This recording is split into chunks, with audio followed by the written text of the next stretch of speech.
Hello everyone, welcome back to another episode of r// Tales from Tech Support. In today's episode, the joys of an audit trail.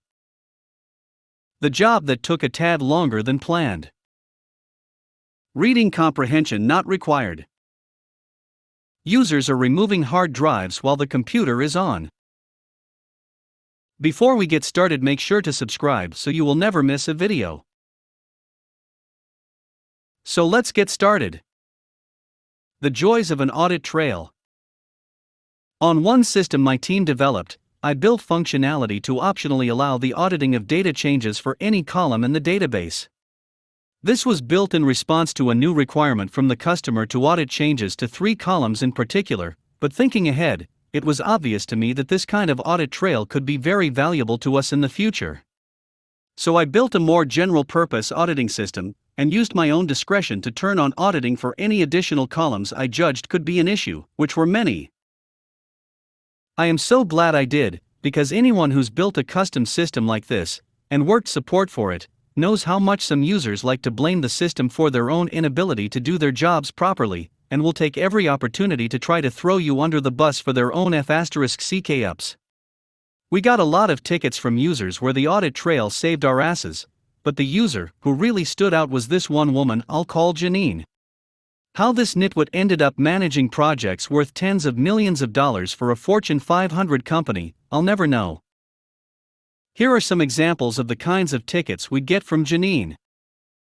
We got multiple tickets from her for each of these scenarios, and I could be wrong, but I don't think we ever got a ticket from her that was valid. Someone changed my data. I set field X to value A, but someone's changed it to B. I demand to know what's going on. Well, actually, Janine, you created the record with value B, and it hasn't been updated since. The system's changed my data. Field X was value B, but now it's value A, and no one on my team changed it. I demand to know why your crappy system changed my data. Looking in the audit trail, Janine, it appears that your team member, Q, made the change on Thursday at 10:07 a.m. Someone's changed my data. I set field Y to value C, but someone's changed it to D. I demand to know who changed it. Apparently, Janine, it was value Z, but you changed it to D yourself 3 weeks ago. My data changed, and I know you people did it. I demand to know why you people are changing my data. You're quite right, Janine, we did change your data. And here's ticket number 5732, where you specifically directed us to make that change for you. So the moral of the story is, always have an audit trail. It won't stop the idiots from complaining, but at least it'll keep them from having you burned at the stake. Bonus Janine incident. To further illustrate just how truly stupid this woman was, one time she put in a ticket claiming that a specific field was missing from a screen in our app where she was viewing a particular record. Now mind you, this field was displayed in the same place on the page for every record in the system, and was never hidden. And using our system was an integral part of her job. She used it all day, every day, so it's not like the location of this field was something she was unfamiliar with. But okay, sometimes even a blind squirrel finds a nut, so I log into the system as her, open the record in question, and lo and behold the missing field is right there where it always is. Whatever. I close the ticket as invalid, with a comment that the field is there, and assign it back to the support liaison at the customer's site. The ticket got reopened and assigned back to me twice with the continuing claim that the field was missing. I ended up having to take a screenshot of the page in the app showing her record and the supposedly missing field, with a big red rectangle around the field, a big red arrow pointing to it, and bold red text saying something like "Here it is." That finally ended it. The job that took a tad longer than planned. Not mine, but posting for a friend. With permission, his attitude is he's damned if he's reliving all this online for pleasure. We'll call my friend Jim. He worked for a company that made sales and purchasing software. The software required an on-site upgrade/complete new server. These are all his attendances/attempted attendances at the company. Visit 1 to Company 1 was something like December 2019. He arrived with the new software for about 12 machines to find an office still on Windows 7. There was other proprietary software provided by Company 2 which connected them to their biggest client, Company 3, and spoke to Jim's old software. Jim's upgrade needs Windows 10. Company 1's manager had checked with Jim's company by email that the new software would run on Windows 7 and had been told yes. Oops. Manager was okay, said they were working towards Windows 10 and hoped to have it sorted in about 3 months.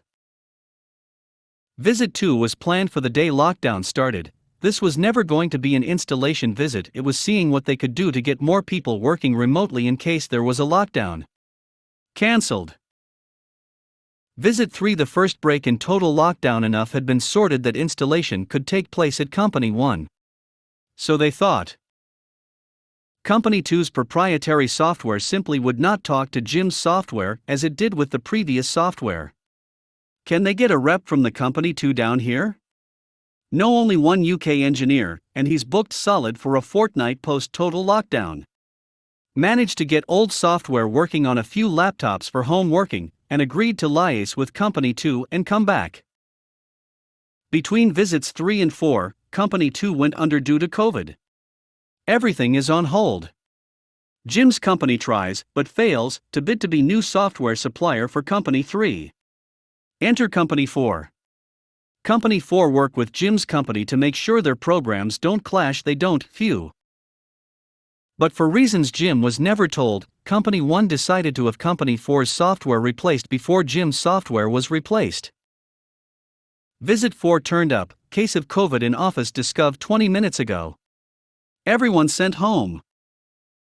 Visit 5 over a year after Visit 1 the install. The manager of Company 1 comes up. Lovely. But where is the secondary on-site server as discussed in the additional requirements? What? This time the manager goes to check the revised requirements emails, and it's his mistake. Instead of discussing with Jim's company and Company 4, he discussed with 2 separate managers from Company 4. Embarrassment, but the requirement is now for an additional backup server. An easy addition. Visit 6 There's no free network port for the additional server. Visit 7 was in March 2021, about 16 months after Visit 1. Job complete. The final irritation, Jim's new software was version. Let us say 3.3. Version 3.2 did run on Windows 7 and could be server updated overnight without return visits. He wanted to do this on Visit 1. His boss said no. Yes, there may have been issues, but probably would have been fixed in 1 month at most, all pre-COVID. Reading comprehension not required. Hello TFTS. Long-time reader, first-time poster. I felt I needed to share this story, so that everyone can share in my pain. Put a TLDR at the bottom. Our story starts with a freshly brewed cup of coffee from my wonderful personal coffee maker in my office. I like to enjoy coffee in the morning as it makes issues like the following slightly easier to bear. Before I get to even doctor my beverage, my cell phone text alert goes off. The message on it reads simply, "Help." After working with my colleagues for a few years now, I know that trying to do a back and forth, or calling about the issue will only waste time. Their desk is only about 30 steps away from my office anyway. So once more into the breach I go. I arrive at said desk and ask what is wrong. I can clearly see his monitor and the current phishing email training video on it. This following happens. Hey August, this training is broken. I have restarted it several times, but it keeps freezing on this screen. There isn't a next button, and I don't know what to do. As he is talking, I look at the screen again and take stock of what is actually there. I see that it is at the section that states to click the icon above that represents your email platform. It has a few icons on it for Outlook, Gmail, and 365. So I of course give him the benefit of the doubt and say, "Oh, okay, let me see what is wrong." Here I take his mouse and click on the Outlook icon. It then goes on to the next part of the training. "Oh August, you fixed it. What did you do? I clicked on the icon it asked me to. Oh. I could tell he was a little ashamed, so I just reassured him and went on my way. Now a strange thing happens when I leave my office. People magically have been looking for me and need my help, like they can't find my office, because of course I have made it unplottable and told no one about it. So I am inevitably flagged down the moment I turn away from the first desk. I momentarily contemplate ignoring said hail, and proceed back to my lair where my coffee is slowly losing heat. I plaster on the customer service face and head over. You know where this is going. Same issue. It seems that there was a mass email sent out to remind people they still need to do this training. So there are bunches of people that are watching the video training, and a bunch are getting stuck on the part where it literally tells them to click on the icon. I have to walk around to 5 different desks, one after the other. By desk 3, I have started looking at the screen, then just say, "Have you read what it says yet?" I swear I say it nicely. Or as nice as can feasibly be uttered while your eye is twitching. They then finally look at the screen and read it. Now it doesn't even stop there. Later on, I was at another office that I admin, regaling a colleague that is somewhat tech-savvy with this story. Having a good laugh at the fact that apparently our colleagues can't read. While we are chatting, someone close by calls for him, as he is their go-to when I'm not there. I am busy doing some updates and installs on a different computer, so I turn back to it and continue on. When I glance over at the pair and the computer between them, guess what I see? Quantum mechanics and the uses therein, of course not. Wishful thinking. It's the faded training screen once again begging for the user to simply click on the icon to progress. The funny cartoon teacher seems to have lost its glimmer, and the smile on the face looks about 1000x less genuine for some reason. Must have been a trick of the light. After he is told to click the icon, and colleague 1 is coming back over to me, I ask if that was the exact issue we were just talking about, a bit more exasperated than I should have been.